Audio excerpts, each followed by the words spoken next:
lined up for you. I'm your host, Kim Jacobs, better known as the Balance Doctor. And all of our guests that come on, they're either people that have overcome some tremendous odds in their own lives as they balance this thing called life, or they're experts and they're here to share tips and strategies that will help you better balance and manage your life. Grab your virtual seats and let's get ready for some real relevant and relatable content on today's episode of The Kim Jacobs Show.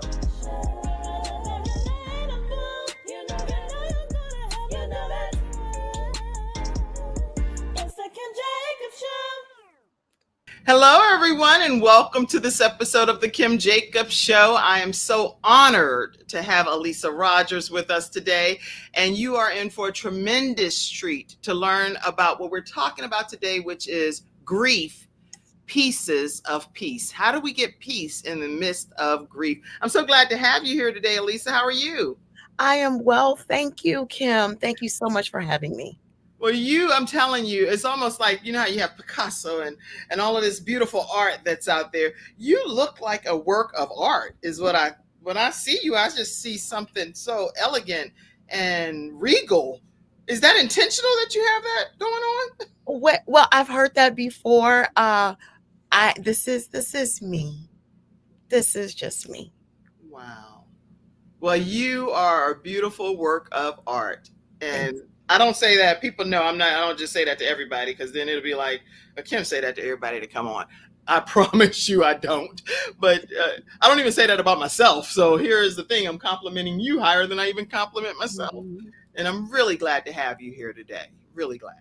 Thank you so much for the opportunity. I look forward to sharing with you. We're going to have a great time. Listen, everybody, grab your virtual seats and make sure you go ahead and share this broadcast with your friends. Many of you know now that we're streaming in 100 countries thanks to CTR Media Network. And we're also now on Roku and Apple TV and Android TV, Spotify TV. So you name it. The Kim Jacobs Show is bringing balance to the world, one household at a time.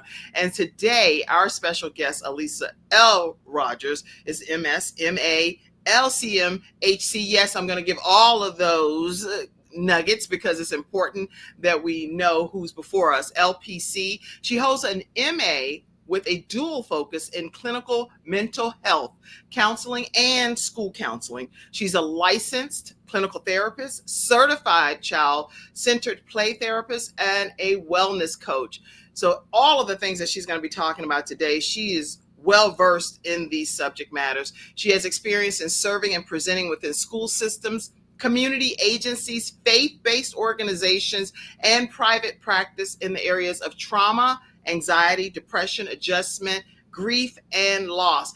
Now, I'm going to also let her talk to you today about all of the many accolades that she brings to salt this earth, but she's also been married for many, many years, many that people aspire to achieve. I'll let her talk about the exact number of years. Well, I'll go ahead and tell you 30.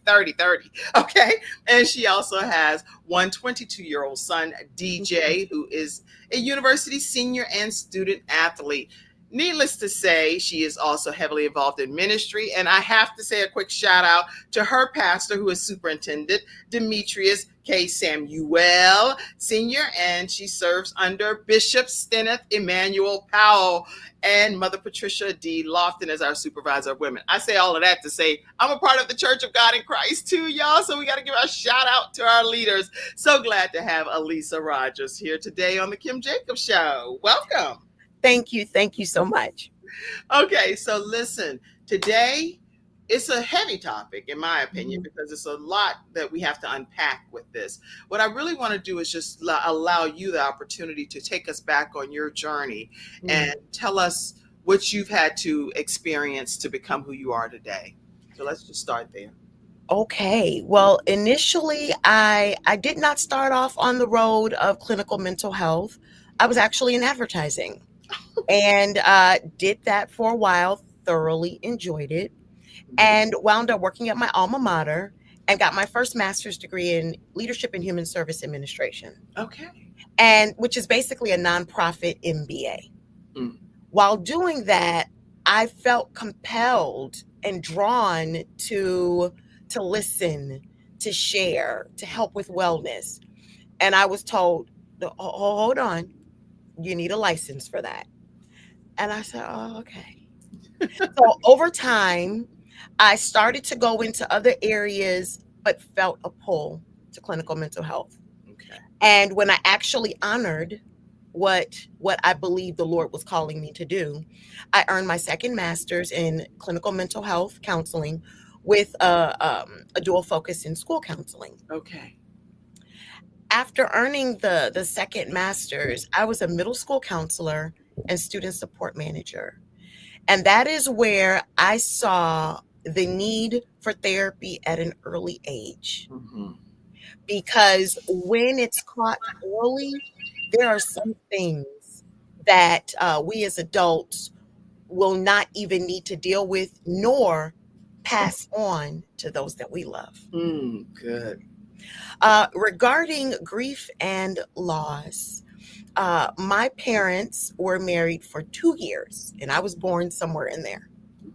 So I don't even remember living with my biological father. Wow. My mother remarried. My stepfather was in the home for about 6 years, and then not so much. My mother almost died when I was 9, Mm. and my biological father died when I was 10.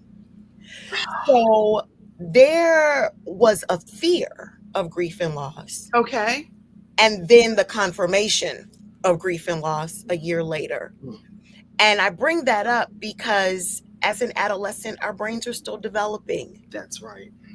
And there was a lot that I went through without therapy that now, as a licensed therapist and play therapist, I see how I would have valued and benefited from having therapy at a young age. Wow. Okay. That would you know what? You just said like 60 episodes in that initial opening. You had a mother who almost died. And so that really shifted your direction towards learning more about trauma, loss. And then Oh, you also had your dad your biological father, who did pass away when you were the age of 9, is what I so mom almost died at 9, and your dad at 10. You were and my father did die when I was 10. 10 years old. Okay, so now, and then you were raised somewhat for 6 years or so by your stepdad. So you had situations in the home where you were seeing situations where people were being removed from Yes. different aspects of your life. And so do you feel like that helped you decide that you would be more focused in this particular area of trauma, grief, and loss as a part of your work? I think it happened naturally because I had an understanding and an awareness for what people would need as they journeyed toward wellness. Um, I also suffered, I didn't know if I could have children. And when I did get pregnant, I lost my first pregnancy. Oh my gosh. So there were a lot of moving parts with Mhm. grief and loss. And when I accepted, I believe, the call to That's be what a it is. therapist, grief and loss was one of the areas that I was really able to reach my clients in.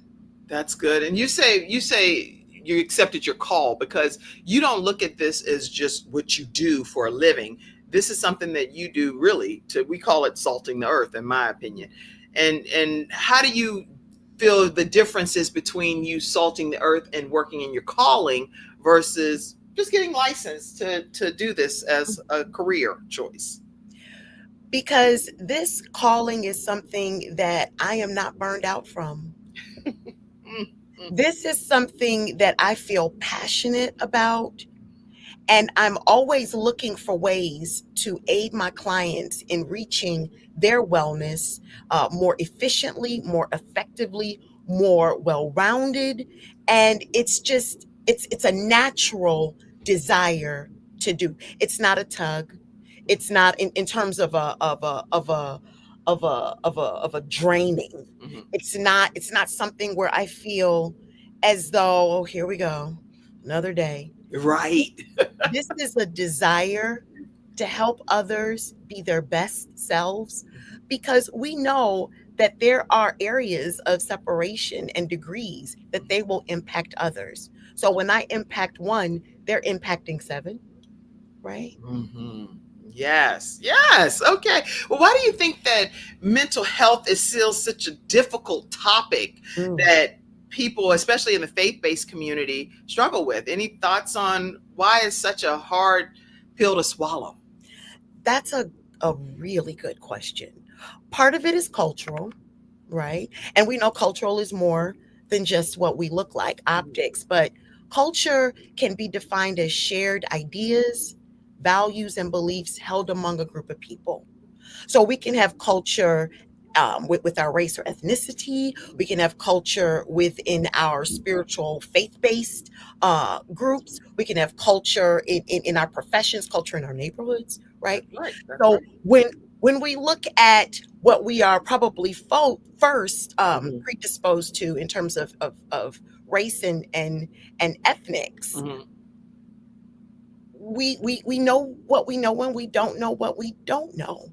And once we accept that, even though we've heard the adage, what's done in this house Right, Stacey. stays in this house, Right.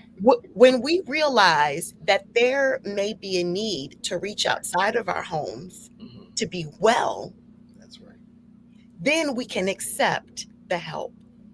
And I am so grateful for my church, for my district, for my jurisdiction that looks at the value of mental health. I have a friend that did her dissertation on the value of having prayer Hmm. and medication, right? Prayer and medication. Okay, that's So appropriate. there are a lot of things that we can use what may be considered through a secular lens of the Mhm. world, That's but right. God allows different types of healings. Even in the Bible, all the blind that were not healed the same, That's right. right? All the lepers were not healed the same.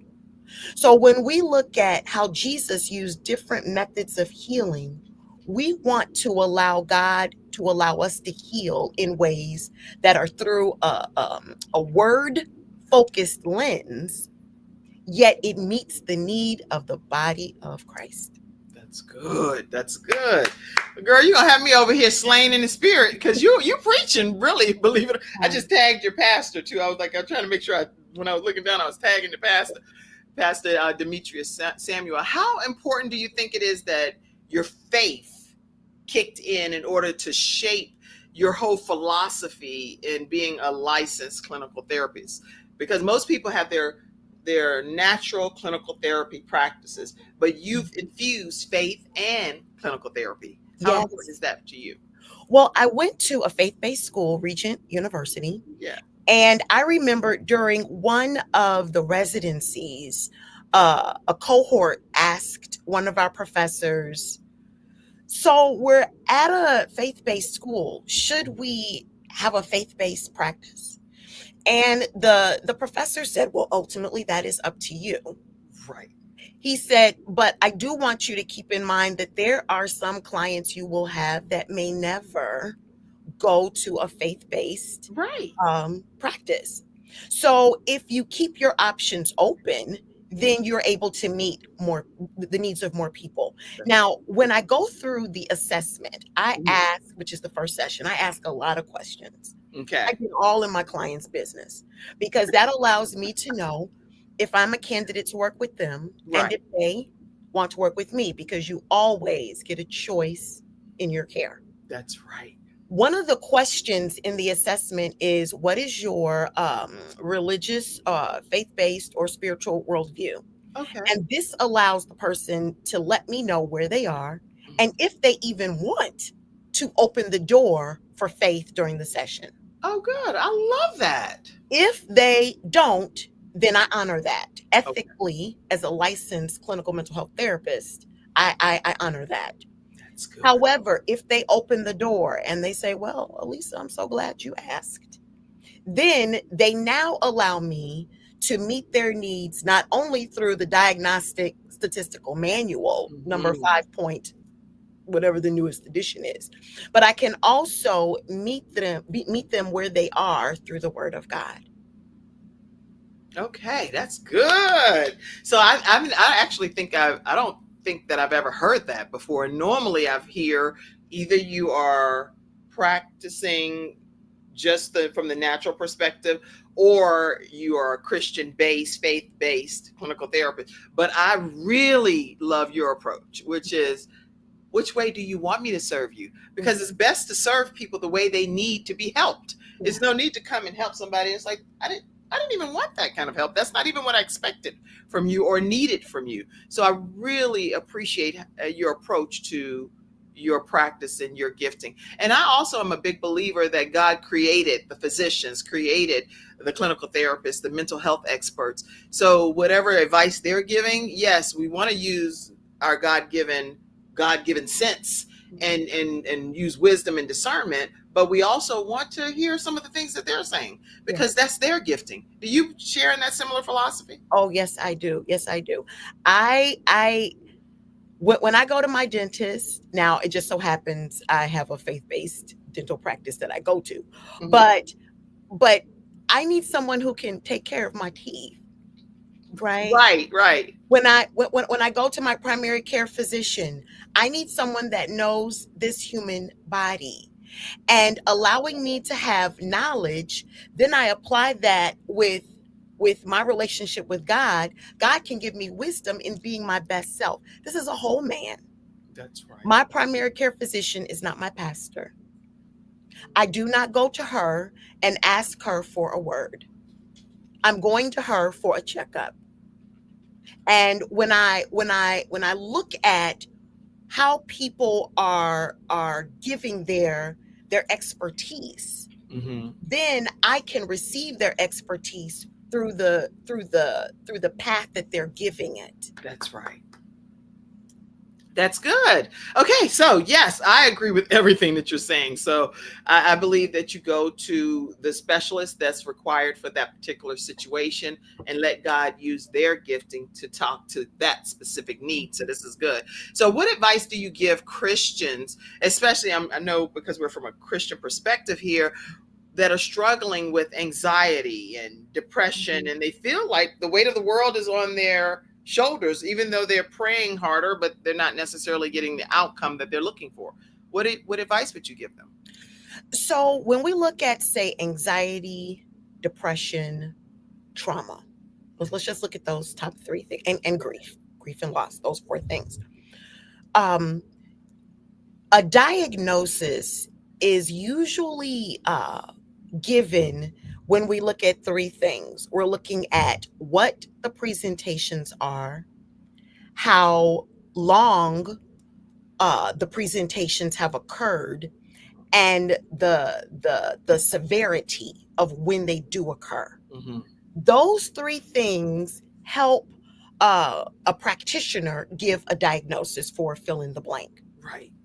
If a person is dealing with anything that is now causing a problem in their quality of life, it needs to be addressed. That's good. If it's causing a problem with self care, Mm-hmm. getting out of bed, brushing your teeth, personal hygiene, sleep hygiene, it needs to be dealt with. Is it causing a problem with caring for the family, for the home? Yes. It needs to be addressed. Is it causing a problem with you at school, with you at work, with you at church?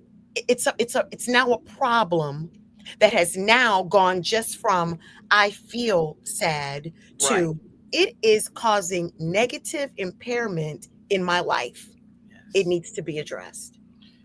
Well, when you say, the thing is, a lot of, because every time what you're saying, I know on the looking in, from an outside looking in perspective, there are situations in every family, in every church, we see this is a significant problem and it needs to be addressed. But sometimes, Alisa, the people that are the ones that may need the help don't see that for themselves. So how do you really get people to see inwardly that this is a problem, and I need to stop being in denial and get some help? Because we see help is needed, but they don't see help is needed. So now we're clashing. So I'm going to give you an example. Years ago, when I was an adjunct instructor, um, and this was also before I was a therapist. I was still in advertising. I was teaching advertising. And students would come to me and share things that I knew was outside of my wheelhouse to handle. Right. Okay. And I remember one particular time a student shared something with me. And I said, how about we talk during my office hour? It came during my office hour. And I said, oh boy. This is I'm an instructor at a university. I'm not a therapist. Right. So most schools have therapy on campus where students you're paying tuition. Most accredited schools will allow students to see a therapist on campus for between 4 to 6 sessions.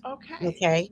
If more sessions are needed during one semester, then they are referred to an outside clinical mental health therapist. So that's just a golden nugget for all college students and parents who are paying for their students. There's help there. Okay. That's important. Let's put a pin in it there for 1 second. Yes. How many of you all, this is a show about how we balance our lives. We are parents. I have children that are in college right now, and I did not know that particular information.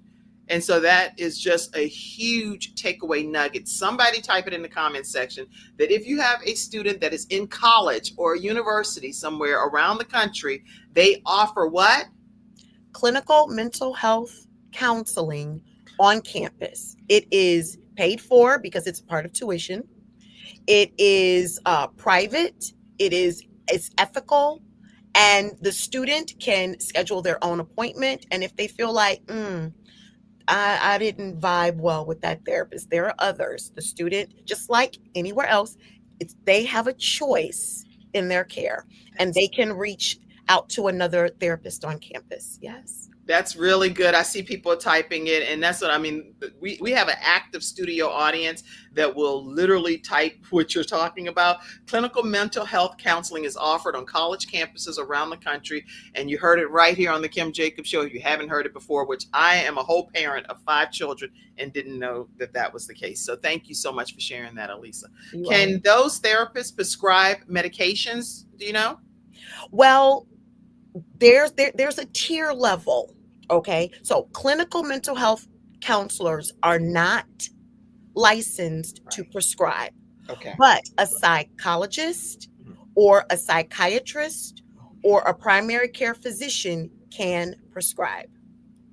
Okay. So clinical mental health counselors, we have a limit. Now, we did have to take psychopharmacology, so we do know about the medications so that we can help our clients understand how to navigate the what they may be dealing with the medications and mental health wellness, but we do not prescribe. Interesting. And now Mackenzie also said, it was another comment. She said that her therapist, when she was in college, was a great help to her. So just again, an endorsement to everything that you're saying. Utilizing those resources that are available to you is very important. Y'all, where's the green? Where's your green? Oh, what does that mean? I don't understand. Because today is St. Patrick's Day. So how about I hold up this gem? Is that good? That's so funny. I totally. You have plants. Kim. You can tell how much. Yeah, you can tell how much I know. I focus on stuff like that. And if she had said it was, does Jesus save? I'd have been like, yes, Lord. Okay, I'll find something.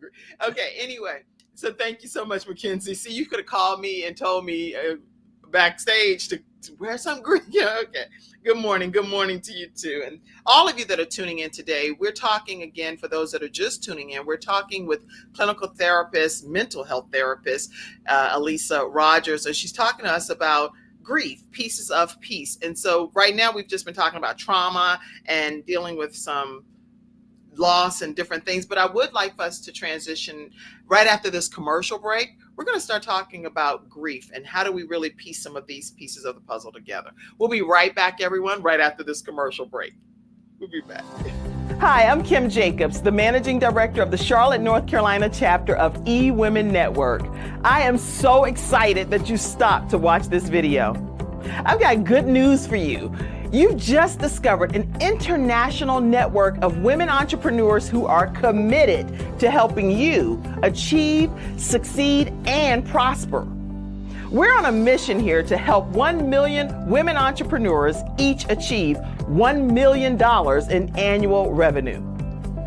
Here at eWomen Network, we have a complete success system that supports you every step of the way in building and growing your business. You being here right now is no accident. We're supposed to know about you. We want to meet you to find out how we can help you as well as learn about what you have to offer. With over 500,000 women connected through 118 chapters across the United States, Canada, Australia, and the United Kingdom, you are never alone. If this is resonating with you, please go to ewomennetwork.com/Charlotte. Notice too my contact information. I invite you to reach out to me and to check out our upcoming in-person and online events. I'm really looking forward to introducing you to our special community.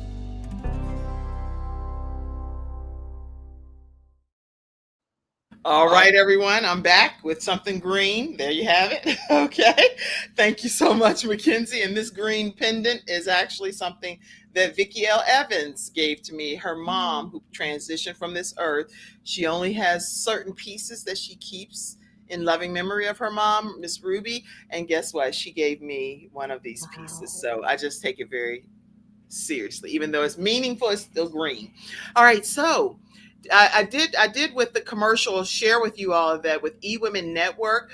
This week we have an event coming up, and if you're not in the house, you're missing out on a tremendous treat. We have Dr. Marcia Alston. All women business entrepreneurs need to come in and be a part of this event. We're talking about shifting your mindset, and it's Thursday, March 20th. Now, again, if you're watching this event and it's after the fact, because I do replay episodes, make sure you just visit ewomennetwork.com/Charlotte to learn more. And we do have our summit coming up here in Charlotte, North Carolina as well. And tickets definitely sell out very fast for this. Right now, people have already registered from Florida and Georgia, and they're coming in for this event, Tennessee. But we want to make sure that you are in the house if you're in the Charlotte, North Carolina area. So go ahead and register for our upcoming summit, May 7th. Let's talk about grief, Alisa. I know that you're also a grief expert, in my opinion. So talk from your perspective about what it means for people to grieve and how they can get through that process. Well, grief is usually, in the past, grief was seen as linear. With certain stages. Mm-hmm. You know, you go through the stages and then you're done. But now we see grief as being more fluid. Mm-hmm. And we may vacillate back to an area that we initially may have thought we were well in, okay, but something else may happen that triggers us that will bring us back to a place where we struggle. So when we look at grief and loss, it's important that we understand that, thank you so much, there are stages of grief. You go from quote unquote normal functioning to the ability to return to meaningful life. There's shock and denial, anger, depression and detachment, dialogue and bargaining, acceptance, and then this new area, this sixth area that really allows you to transition back to meaningful life. Okay, that's interesting. So this particular diagram, I've seen the stages of grief many times over, but the way that this is visually shared, I really appreciate the breakdown of it, because every single component of that is something that I know I've personally experienced. And when you're going through this, you don't realize that you're even in the phases. Mm-hmm. You're just going through life and you're like, what is going on with me? You don't realize that you're in this spectrum of a grief phase. Yes. So when we go through grief and loss, different people experience grief and loss differently. Mm-hmm. Some people may have a mask where they're more productive because they're actually emotionally running from what they need to process through. Interesting. Okay. Okay. Now, when grief and loss becomes so debilitating that a person cannot move forward in their lives, additional care is needed. And that is where the mental health care component would come in. But just because someone goes through the stages of the grief cycle doesn't mean they need therapy. It means they're going through grief, right? But if any of these areas is almost like a record, and has a scratch in it, and it cannot keep going, if a person is emotionally stuck, then clinical mental health counseling will help them process where they are and allow them to come up and out of whatever they're in. That's good. So I see one of the questions that I had asked you about earlier, which is mental health care for people who are resistant or in denial. This is that broken record that you're kind of describing?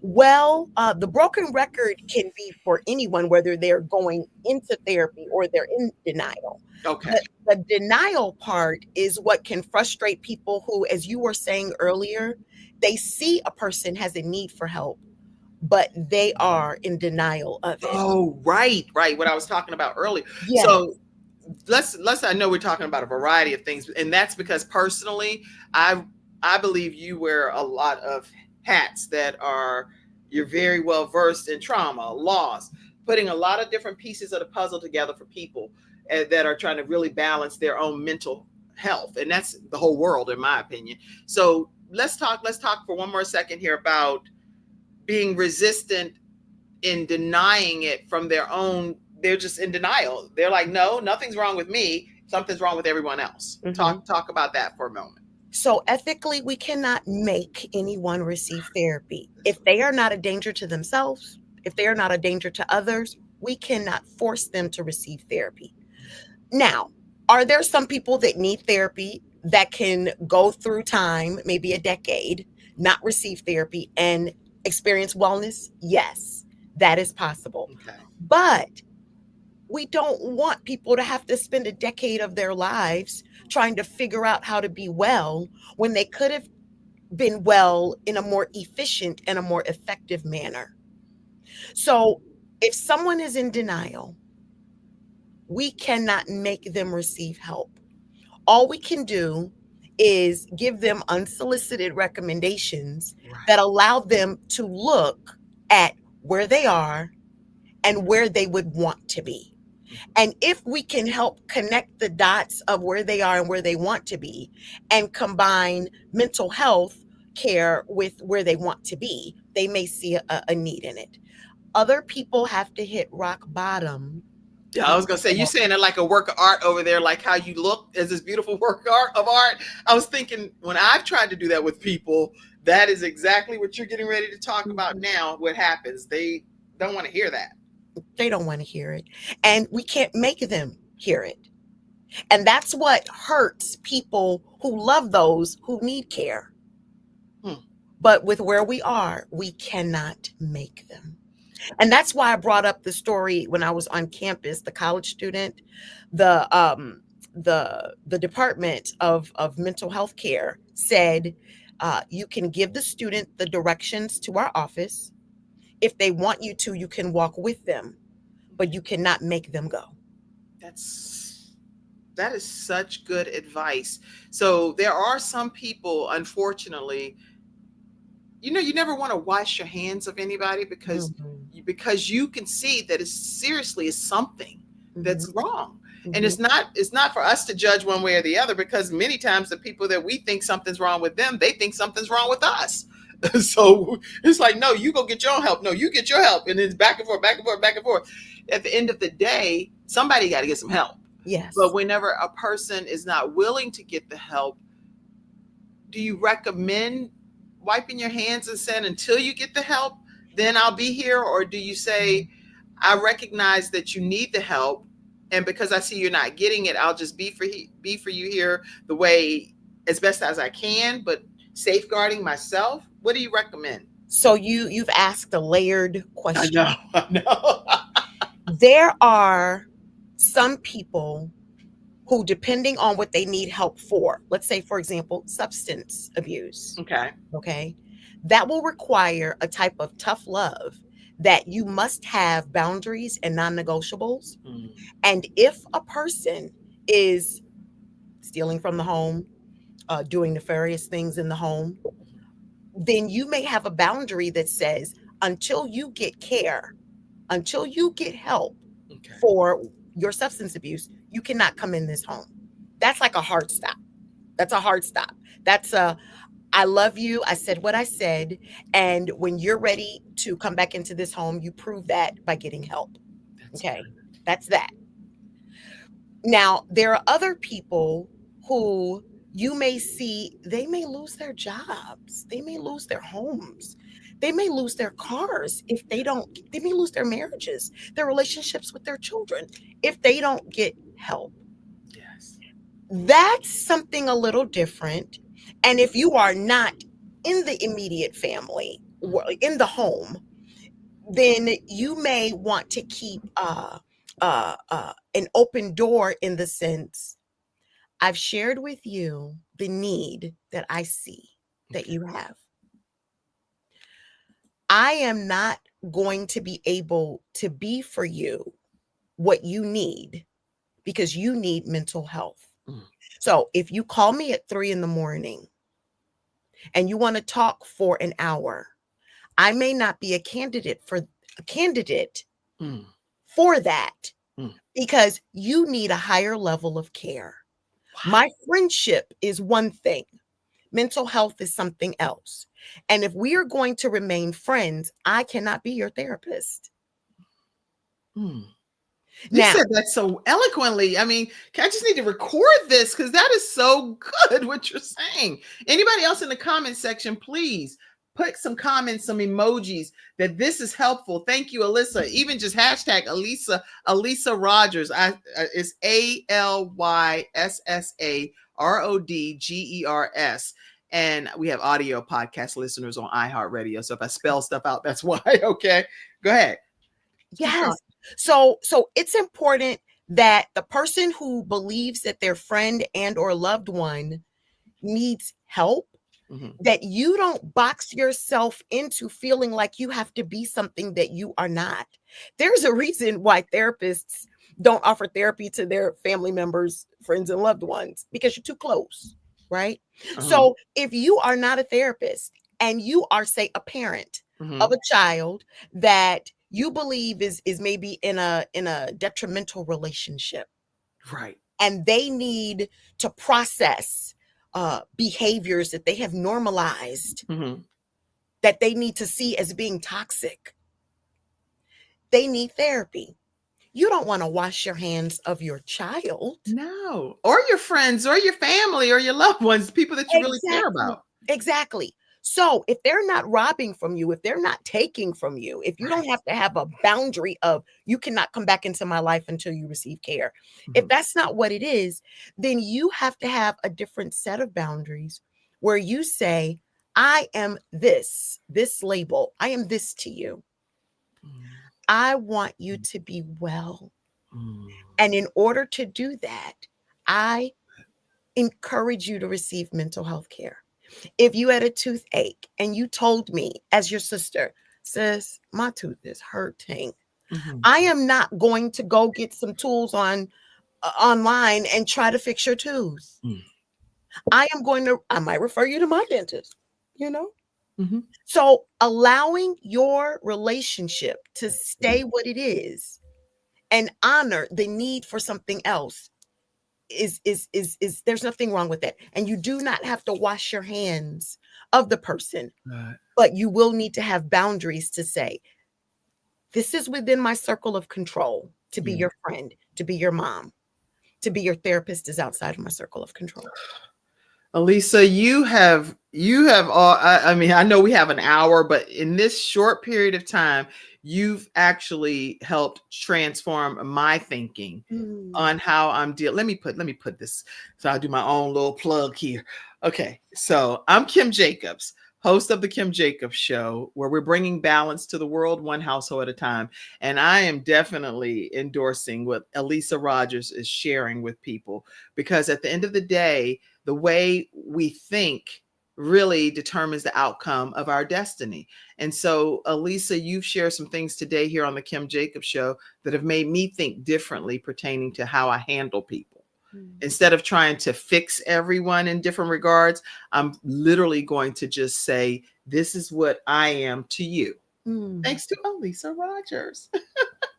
All right. That's just in case she wants to use that bite-sized piece right there for anything in the future. Thank you so much. Thank you. And if you're learning something, please, whatever you're learning as a takeaway from today's episode, type it in the comments section and let us know what you're learning. I can see lots of comments. Put some of the comments up, Mackenzie, from backstage, if you put some of those up. Okay, let's see. What do we do if someone doesn't have insurance but won't take help for rehab, or nothing, says that she's sober, but we think she's still using? So again, and there are places where people can go, they can pay out of pocket. So just because they don't have insurance doesn't mean they won't be able to get help. If they have Medicaid, Medicare, there are some places that take Medicaid and Medicare. Yes. But again, if the person does not want help, you cannot make them. So now, if they're telling you, I don't need help, and you believe that they do, now it's time for you to evaluate what your non-negotiables are. That's good. What are you willing to accept or not accept to maintain this relationship?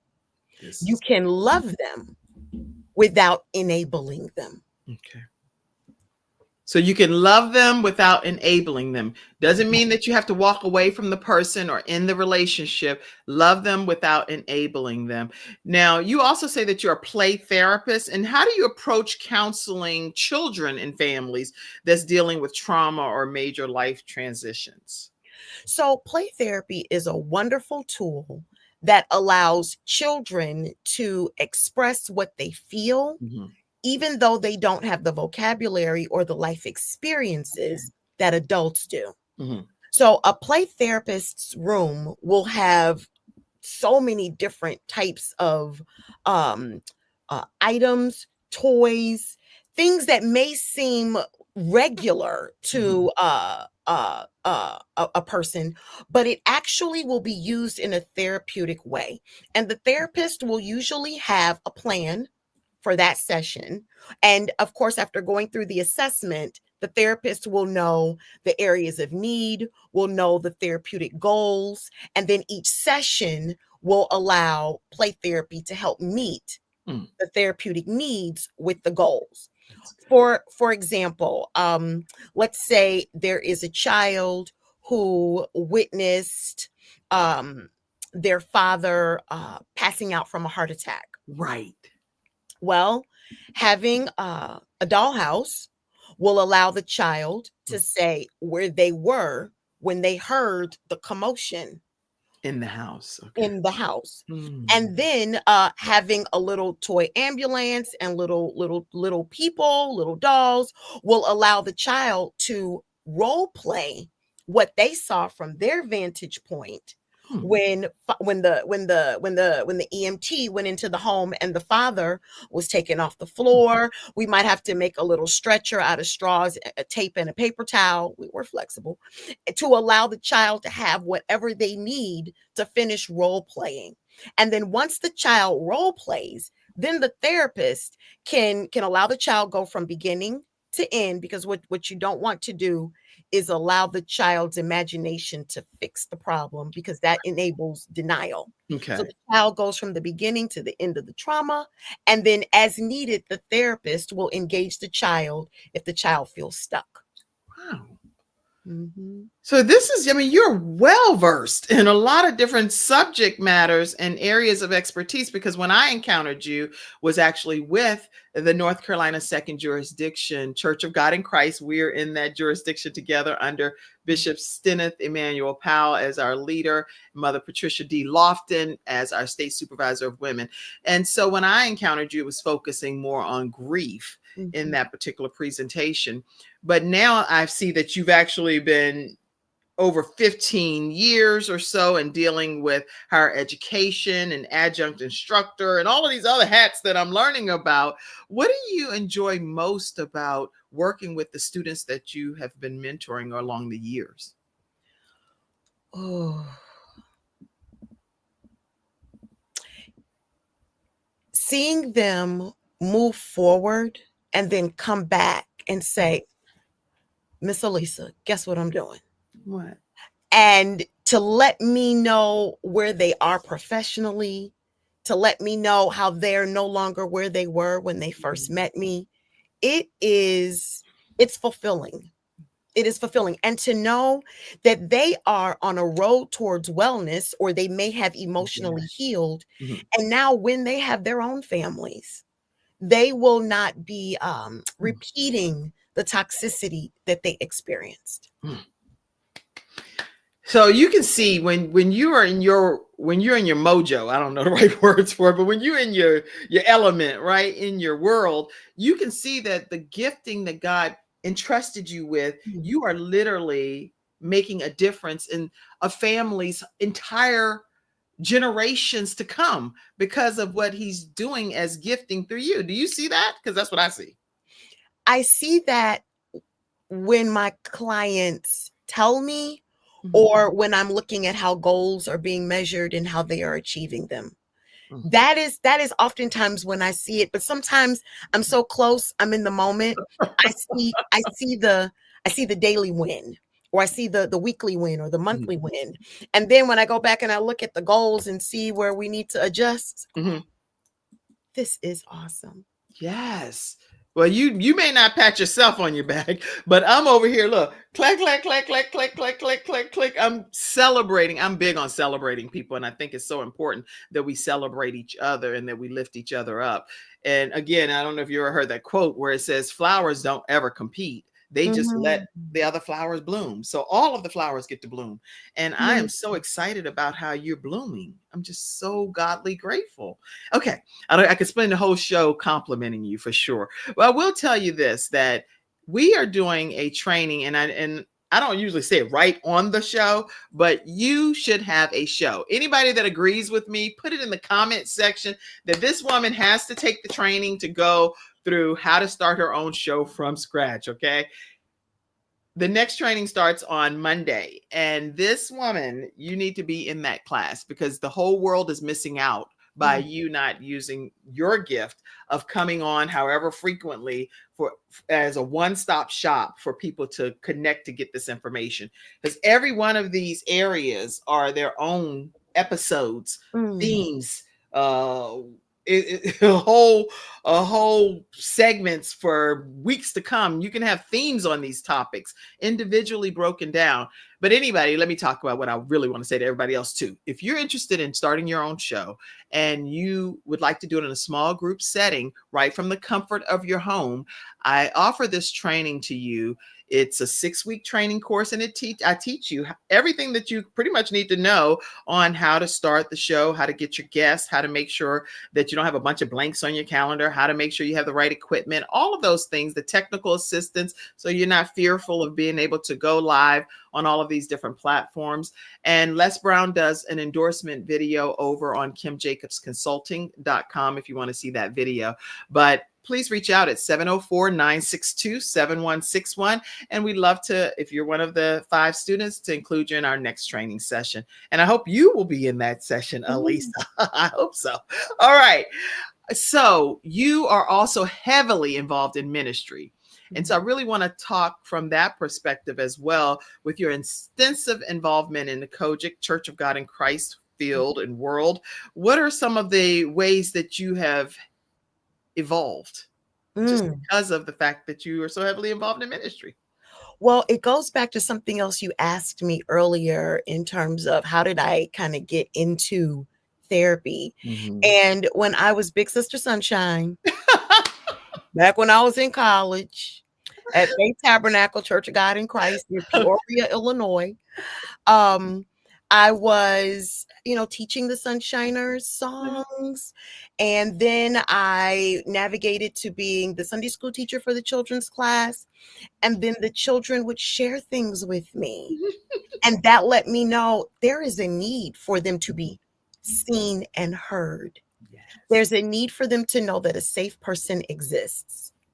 And then over time, of course, always the choir, usher board, and then got into district work. I was district chair lady for a little bit. I was district field representative for a little bit.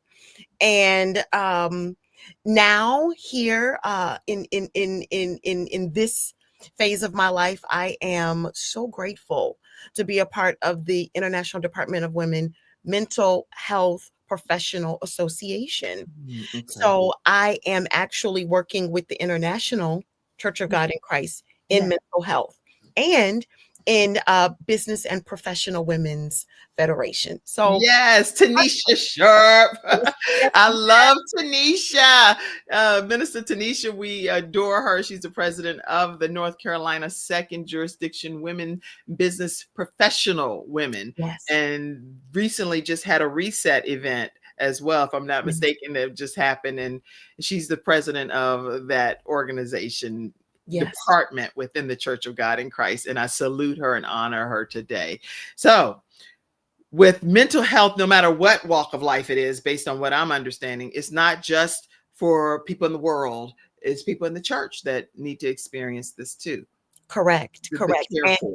And when the stigma is reduced and ultimately eliminated, then people can realize I can be saved, sanctified, filled with the Holy Ghost, and have a therapist.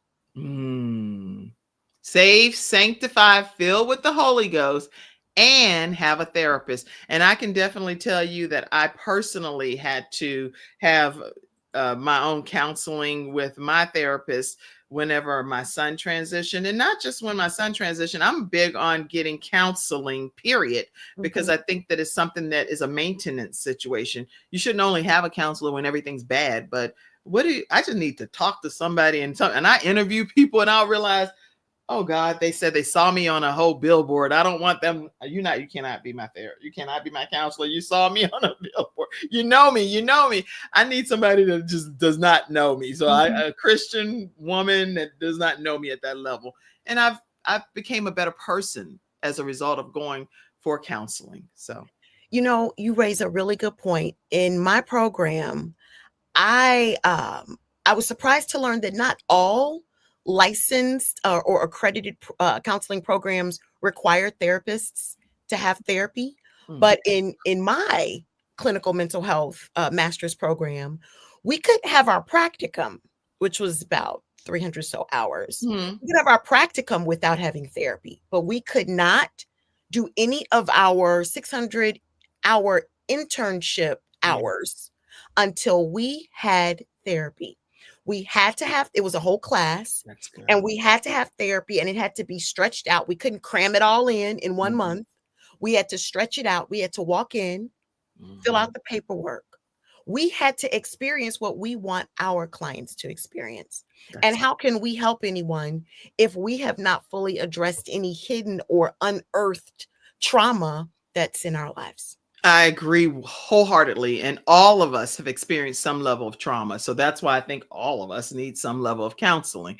And so, yes, I'm definitely in a chair listening and pouring out my soul and then getting the feedback and things that I can implement immediately in my life. I do want to encourage you all, if you have not partnered with us with the Kim Jacobs Show and you have not poured into our program, we bring balance to your household Monday through Friday with wonderful guests like Alisa, Rodgers, and many others that come on.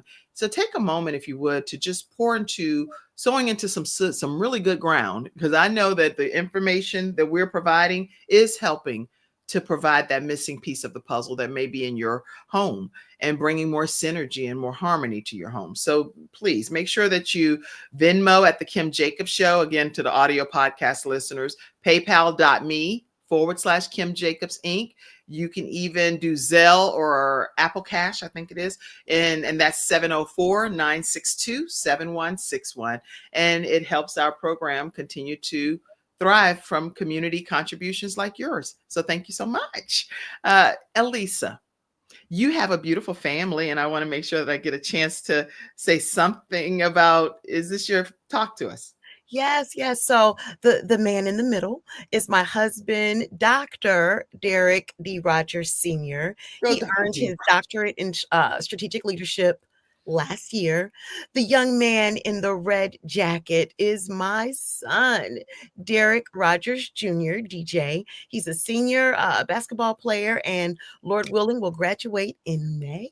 Oh my God, beautiful family. I can't even hardly look at the family looking at your green jacket, though. Your family is beautiful and handsome and all, but that jacket is also very. I'll tell you where I got it off the show.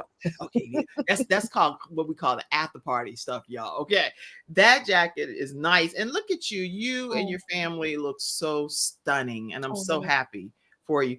How do you balance all of the different hats that you wear, managing the family, managing everyone else's mental health and your own? How do you balance that? Well, starts off with self-care. Okay. If I have learned self-care is not selfish. Mm-hmm. Okay. And I have to do what I do. For example, treadmill. I need to do something. I need to get my endorphins going. I need to do that. I like to make jewelry. I make earrings out of recycled paper. So I like to work with my hands, right? The other thing about balance is interesting, because if you look at a pound of feathers versus a pound of pebbles, it's going to look different. Mm-hmm. And I have learned that balance may be fluid depending on the season that I'm in. That's right. I may have to give more to one area of my life because that's the season that I'm in. Mm-hmm. I still do what I can, but I am not going to try to be 100% at each level because that may not be realistic for me in that season. That's right. I'm a big believer that God knew exactly what season we would be in. And so it doesn't mean that we're out of balance or out of sync with God's will for our lives. It's just where we are for that particular season. Yes. And I see a comment from my mom, Ella Spratley. She said, yes, Alisa, you need your own show. See Kim. Just make sure you see Kim. She's the lady that will train you just well and knowledgeable. Get your own show, girl. Get your own show, girl. All right. Thank you, Mom. Let's see. What is it? Oh, what is that image of? Tell me. Oh, that is celebrating the Women's International Convention, the 75th. That will be in St. Louis in May. Woo! Look at all. And speaking of which, in Women's History Month, look at these beautiful women of wisdom. And yes. We're going to be our prior international supervisors. Yes. Yes. So I know I'm extremely honored to be a part of the North Carolina Second Jurisdiction. And let's see, what is this? Tell us. Okay, this is. So on Thursday, I need to get that date right. Is it the 20? Thursday the 20? I'll look it up right quick. Let me see. It's on the screen. I just can't zoom in on it. Oh, okay. Thursday, May 29th. Thank you. So Thursday, May 29th at 11:30, I will be one of the empowerment speakers, and I will be speaking on Daddy's Girls. And it's talking about how women are able to navigate life when their fathers were not in their lives due to a variety of reasons, from death, abandonment, grief and loss, right? So I will be one of the speakers. And then the following flyer are just additional phenomenal speakers that will be also speaking on that day. Well, speaking of which, up in the corner up there, I see Lady Lawana Grant. Yeah. And I want to just send a shout out to her because she is all over the world teaching and preaching and ministering about leadership. And she is also, I'm a part of the Charlotte Metro District in Charlotte, North Carolina. And she is the first lady of our district with Bishop Darrell Grant and our leading lady, which is Dr. Lawana Grant. And of course, I will never not shout out my own North Carolina second jurisdiction leading lady, Lady Beverly Powell. We have the most phenomenal leading lady in our jurisdiction as well. So I see Mother Barbara McCoo Lewis, and she's going to be spearheading this whole Department of Women International Convention in May. So you want to go ahead and make sure that you grab your tickets to that and hear this wonderful lineup. All right. Anything else that you did not get to say? I saw this. The reality, potential candidates need to be attracted to something. Yes. What is that about? Did I send that to you? Oh, I thought so. We can talk about it, but I thought that was something you had said. It might be for another guest. That's so funny. You're like, girl. Oh yeah, it says yeah, it's one of the attachments you sent me, but I didn't know if it was a meaning of some sort. Okay. Anyway, what we are going to say is that guess what? In life, you want to make sure that you are attracted to something. Don't just be a magnet for any old thing. Make sure that you be a magnet for what God has called you to do. Make sure you attract the right things, attract everything that God has purpose for your life, not just looking at every opportunity, especially if it's going to throw your mental health off as an opportunity. Make every opportunity only matter for what is an opportunity for you based on God's gifting and purposing for your life. Okay. So any closing comments, Alisa? Just that if someone needs mental health care for grief and loss, that keep in mind, this is a snapshot of where they are in life. Yes. While there are some diagnoses that may follow a person throughout a long portion of their lives, not all diagnoses are considered to be long-term. And when a person chooses to receive help from someone that they can be real with, authentic with, transparent with, then they can heal and they can have their own emotional toolbox, because you don't need therapy forever. It's for that season. That's so inspiring. So when we get therapy, it doesn't mean that that's because something's wrong with us. It's because something's right with us that God is trying to pull out even more of it to be exposed to the world, in my opinion, based on what I'm learning from Alisa Rodgers. And how do people personally work with you? Because it's one thing to hear all of this on the show, but how do they connect to be one-on-one with you? Well, I have my own therapy practice, Blue Brook Counseling, PLLC. Currently, I am licensed in 2 states, in Illinois and in North Carolina. I am able to offer Christian counseling that is not to accept insurance. That is only private pay. I can offer Christian counseling around the world. But for clinical mental health counseling, I do accept insurance and private pay, but for North Carolina and Illinois only. Okay, North Carolina and Illinois only. I went on your page and got this. I hope this is okay for me to put up here. Yes. Blue Brook Counseling. You can reach her at 980-378-4739, 980-378-4739. And again, she is licensed in the states of North Carolina and Illinois. North Carolina and Illinois. So that's 2 states. I know we're in 100 countries, the show, but that is for clinical mental health counseling. Okay. For Christian counseling or for life coaching or wellness coaching, that's across the world. Perfect. And that would be reaching out to me under the auspices of Christian counseling or wellness or life coaching. So listen, you guys, if you are anywhere under the sound of my voice or seeing us today here on the Kim Jacobs Show, where we're bringing balance to the world one household at a time, you can connect with Alisa Rodgers. It is going to change your life for the better. As Maya Angelou often says, listen, do the best you can until you know better. But once you know better, then you do better. And doing better is definitely connecting with Alisa Rodgers. Mm-hmm. So do better. Do better for your life, for your family, for your legacy, and connect with her today. 980-378-4739. There is no shame in being able to just say, I need help. I need help. And I'm going to come to you to get it. Alisa Rodgers is where I'm coming to get the help. That's what you want to do. Okay. All right, everybody. That is today's episode. Do you have anything else you want to say, Alisa? Just thank you so much. You are infectious. You are amazing. And I celebrate you, Kim Jacobs. Thank you so much. Thank you so much. Y'all make sure you pour into the Kim Jacobs Show so we can keep coming to your house Monday through Friday at 11 o'clock a.m. Eastern Standard Time. I love you all. Thank you, Mackenzie backstage. And thank you all. Oh, Kimberly Mitchell, I saw you as well. And I see all of you that I hate disconnecting without acknowledging all of my guests. It's been so many of you. I see you, Eleanor. I see you, Timothy. Mitchell. I went to high school with Kimberly Mitchell. Oh, well, she's on here. Timothy Mayers. I see you.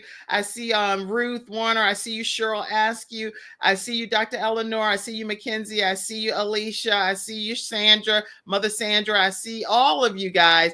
Mother Patricia Lofton, my mom, Eon Greaves. I see you over on Instagram. Giveon Birmingham. I don't have my glasses on. I see you, McClendon. I see all of you all. Thank y'all so much for being here and for believing in the Kim Jacobs Show. I love each and every one of you, and I'll see you tomorrow at 11 o'clock a.m. Eastern Standard Time. Love you, Alisa. Stay backstage. All right, everybody. Have a great day. Thank you for tuning in to today's episode of the Kim Jacobs Show and for being in the virtual studio audience. Your presence truly does make a difference, and I look forward to you bringing your friends and family to join you in the virtual studio audience Monday through Friday at 11 o'clock a.m. Eastern Standard Time. I look forward to seeing you and make it a great day.